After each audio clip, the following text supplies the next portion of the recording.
What is going on, world? Welcome back once again. My name is Zach Novak and this is Zach Novak Plays Games.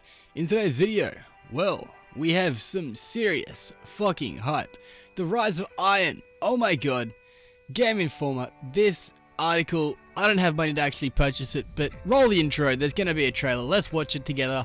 Holy fuck, let's do this.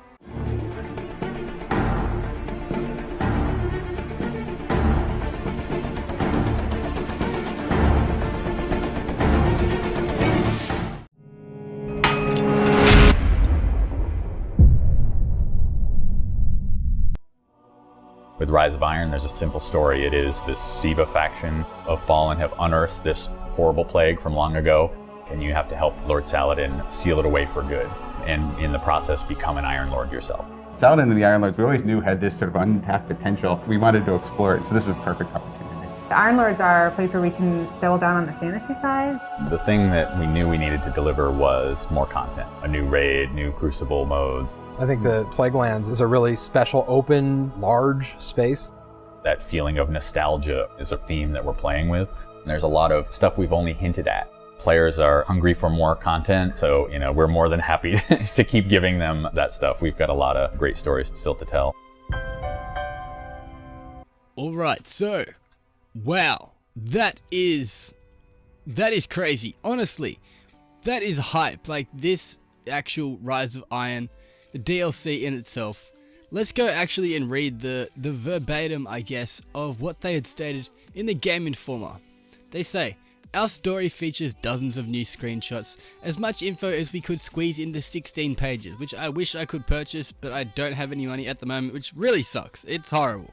We also have tons of additional interviews and gameplay footage that wouldn't fit, and we'll be rolling out the info that we prepared throughout the next month, including the in-depth conversation with Destiny story writers, a closer look at one of the exotic weapons, and a comprehensive video coverage of new PvP features and modes. Now, let's actually go into some info about the new PvP mode in itself. Alright, so the new Crucible mode is called Supremacy, in which it is actually a kill-confirmed type thing. They say which we'll see at Gamerscon, and what appears to be a Horde mode called Archon's Forge. Now, Archon's Forge and the Horde mode in itself, I am guessing it is like Prison of Elders and Court of Oryx combined, where you've got a bunch of people that just pretty much kind of run in, like it was in Halo and things back in the days. Not sure if you're going to be actually able to change it, but something they do actually say is said Crucible designer lead Lars Bacon. Or Bakken, can't remember how he actually says his name. Rise of Iron includes the introduction of a long-awaited feature our community has been clamoring for. Safe to say custom matches are en route, I think, not 100% sure, but if they are, oh my god, custom matches for Destiny, that is freaking crazy. They also have the new raid, which is called the Wrath of Machines. It is something that I honestly think is going to be a little bit different than what we've actually expected from anything else, mainly because the raid in itself is completely different than anything we've really seen. They do say that the max light level will also be increased to 385, with the cap actually escalating up to 400 once hard mode becomes available. That is 3 days after the launch of Rise of Iron in itself. Not too long to wait. They also have Festival of the Lost. Like, check this out. Oh my god, Festival of the Lost is coming back. We've got new masks. And this, oh my god, this is what I've been waiting for so freaking long. Sparrow Racing League will actually come back in December. Now, that is something for myself that I am so super hyped about. I loved actual Sparrow Racing League. All the actual shaders you can get, all the actual outfits, the sparrows in themselves, it was crazy. This is going to be freaking awesome. They also have new actual strikes in themselves, but there's going to be two old strikes, at Devil's Lair and the Summoning Pits, which are actually going to be revamped and changed into something completely different in the Rise of Iron. Now, they do go on to say that the character level cap is staying at level 40, but light values are now jumping from the current cap from 335 up to 338, which I did say before. The cap will be further increased once again to 400 when the hard raid comes out. However, the new blue, legendary purple and the exotic gold gear helps players ascend through these new tiers, and the system will observe it from item drops appears to be very similar to what has been given in the game from time to time now. So, the actual rewards and the drops and things, they are going to be level based, and they are going to increase your level every time you pick something up, which is different, which is freaking awesome. There is a new Rise of Iron record book. Now this thing right here, you're going to need to actually go through so you can track all your progress. It's kind of like the Sparrow Racing League, also like the Moments of Triumph actual booklet in itself. The entire expansion will actually revolve around this, I guess, record book in itself. The systems that are available that were used for last year's Sparrow Racing League event, or the more recent Moments of Triumph for Year 2, this record book has discrete tasks that can be completed through the Rise of Iron content, and completing any task adds to your overall percentage completing of the new record book. Reach designated percentage completion points and you'll gain new armor, emblems, and more. Now that is freaking hype. All the armor that we've seen so far for the Rise of Iron, just this stuff right here, oh my god, it is freaking awesome. This just like the Warlocks. I'm just so hyped to be a Warlock at the moment. It is crazy. The Warlocks are actually getting exotic boots. This is something that I had to mention. Now, exotic boots for the Warlock, holy fucking shit. I am hyped. Now, if you guys are actually hyped about this, let me know in the comment section. If you're not too hyped about it, then, well, I don't really know, because this thing right here is freaking amazing. They also learn about new collections experience for the new redesigned artifacts. Now, let's go into a bit of detail about those artifacts in themselves. In the article they say, during our recent visit to Bungie, our cover story on the Rise of Iron, the development team shared a number of new additional features to the game. While the focus for the expansion is on new content rather than reinventing game systems, one particular new feature really actually stood out. Artifacts are getting a major buff. Now, while players can still use and infuse older artifacts, the Rise of Iron introduces 8 brand new artifacts that are class agnostic, which means they can actually go on any class, your Titan, Hunter, or Warlock, and you're able to freely use it with any class and any subclass, which is freaking amazing. Each of the new artifacts connects to a particular member of the deceased Iron Lords.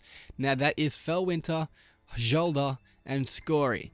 Now, something that's in there that we actually kind of picked up is there's a few people, like a few Iron Lords that we thought were dead. Like Aphrodite. Maybe she actually isn't dead. Well, this is something that I also want to go into. That there is a new character called Tyra Khan. And she is a centerpiece for Guardians looking to acquire the new Iron Lord gear and artifacts. She sends players out into the Plaguelands to commit mighty deeds in memories of the Iron Lords, a task that should be pretty straightforward for anyone who engages with new content. Upon completing the task, you gain a new item called the Iron Lord's Legacy, which can be turned into use to acquire one of the artifacts Tyra has to offer in any given week. Over the course of 8 weeks or more of play, you should be able to acquire all 8 new artifacts. Now, let's actually go through all the artifacts that are available. First is Memory of Radagast. Add a new ability for sword heavy weapons to reflect projectiles including Ogre Blasts and Crucible Rockets. So, you get a fucking lightsaber. Bife said it in his video yesterday. Holy fucking shit. That is crazy in itself. That I'm just super hyped about. I want to try that out and just see what actually happens when, like, say Valister Arg ends up firing at you and see if you can actually reflect his bullets. That would be freaking awesome. Next up we have Memory of Perun. Adds ability to highlight Guardians with full super in yellow and Guardians with low health in red. Which that is pretty freaking good. It's kind of like the Knucklehead radar in itself, which I like. I don't really use too often, but it is something that is going to come in handy in a lot of situations. Next we have Memory of Jolda. This removes something that a lot of people, like the sprint cooldown. You know how like when you run and then you stop for a second and you have to wait like 3 or 4 seconds before you can run again? Yeah, well that's not going to happen with this. Holy freaking shit. I love that. That is awesome. Next up we have Memory of Silmar. Dramatically reduces any damage dealt by damage over time effects such as the Thorn's Poison.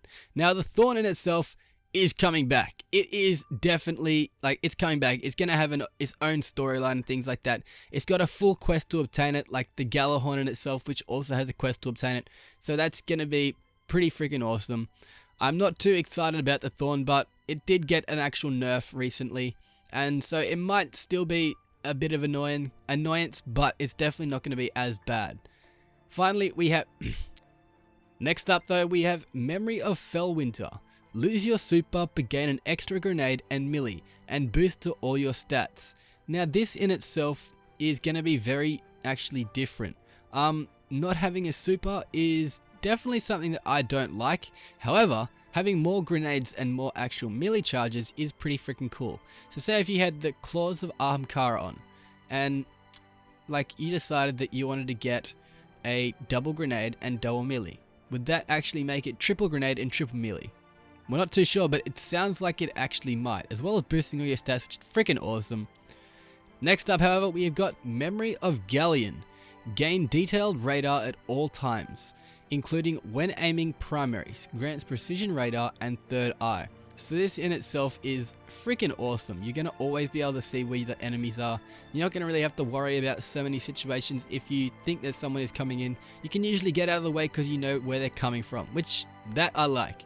Next up, we have Memory of Scoring.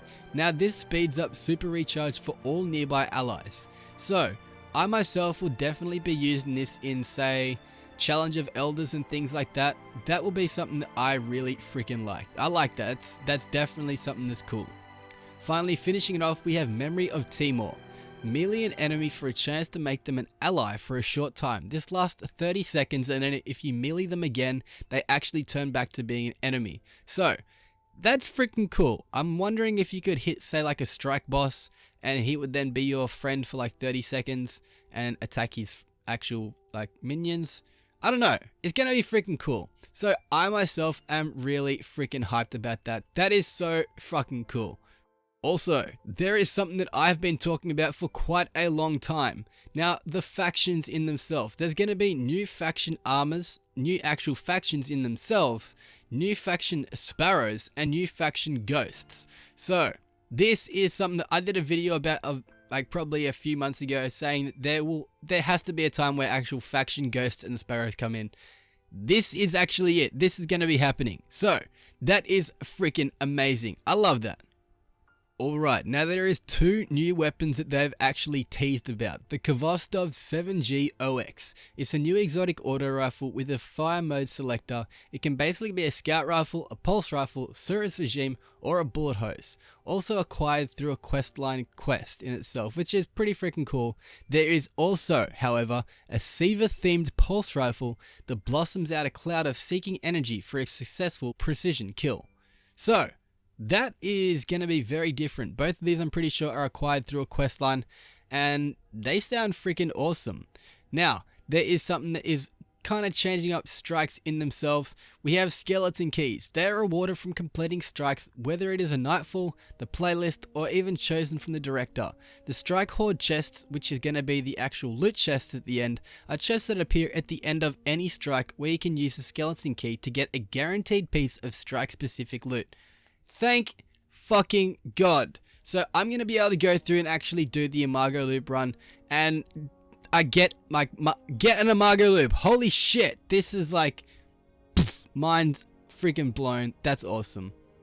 Now, something that is changing is the Sterling Treasures. They are no longer actually going to be available and given out. I don't actually think weekly they won't be received, and I don't think they'll be in the game at all. However, they will be replaced with something called Radiant Treasures. They are actually microtransactions for ornaments. Now, these ornaments are only things that are going to make your character change slightly. You can put it on a piece of armor, and it's kind of like a transmog, where you can, I guess, place something on the gun, and the gun looks certainly different. This actually means exotic skins for guns and for armors. You're going to be able to change your armor and actually look unique for the first time in the actual game. That is going to be fucking awesome.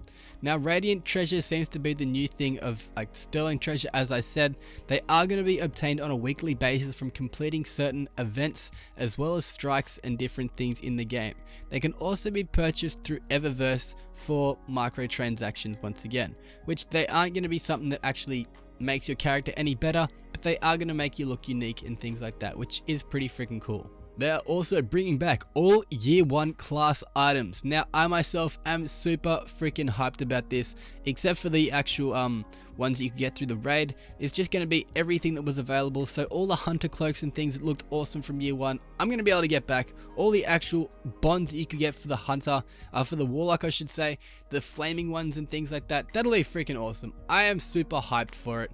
Holy shit, this is actually amazing. Alright, so Sepix Prime in himself, as I did say before, that the Sepix Prime strike and the Summoning Pit strike are both going to be changed. Now Sepix Prime is actually coming back as Sepix Perfected, and that's going to be a little bit different and a little bit challenging, as well as the Summoning Pits is actually being changed now to the Abomination Heist.